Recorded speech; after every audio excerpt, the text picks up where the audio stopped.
O que seria esse físico dentro da tricologia? O físico dentro da tricologia, gente, seria a gente considerar as características observáveis num fio de cabelo. Padrão de curvatura, a elasticidade, a porosidade, o próprio pH da fibra. Mas espera aí. Você está me falando, então, que dentro do que é o físico, basta eu começar a considerar esses indicadores na minha análise? É isso aí. Só que eu preciso que você entenda o seguinte: o padrão de curvatura ele é um caractere genético, ele é definido geneticamente.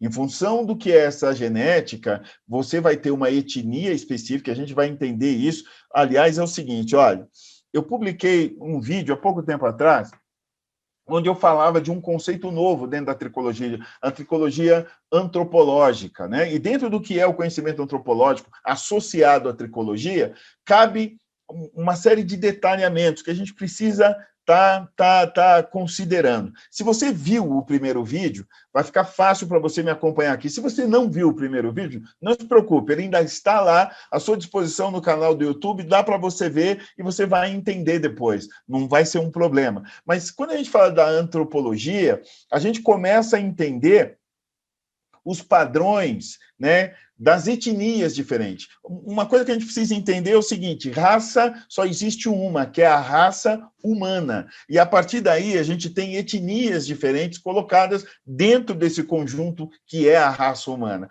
Essas etnias, elas apresentam características que são genotípicas e características que são fenotípicas. As características genotípicas são definidas no gene, né? É biologia genética, especificamente falando. Agora, quando eu falo das características fenotípicas, essas sofrem alterações, essas sofrem mutações. Inclusive, o clima pode contribuir para isso, a alimentação pode contribuir para isso. Tá? Então, dentro desse entendimento, quando eu falo de padrão de curvatura, eu estou falando da origem, a mistura das etnias, qual é? Isso é que vai acentuar esse padrão de curvatura. Então, essa é a grande diferença.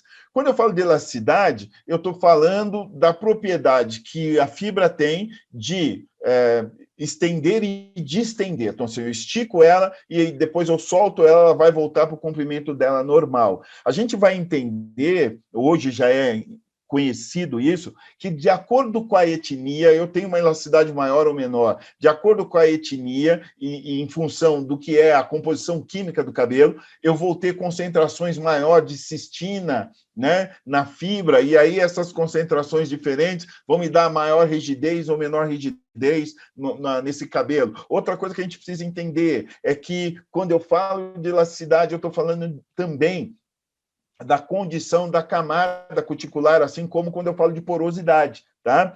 Então, essa condição da camada cuticular, ela também, a abertura desse ângulo, né, nessa camada cuticular, determina a condição desse fio de cabelo. Maravilha, perfeito até aí. E aí o pH, ele é um indicador também dessa porosidade, né? Quanto mais alcalino, mais aberta a camada cuticular. Quanto mais ácido, mais fechada a camada cuticular. Tranquilo, sem novidade até aqui. Até aqui a gente está falando daquilo que você já conhece, daquilo que você já sabe.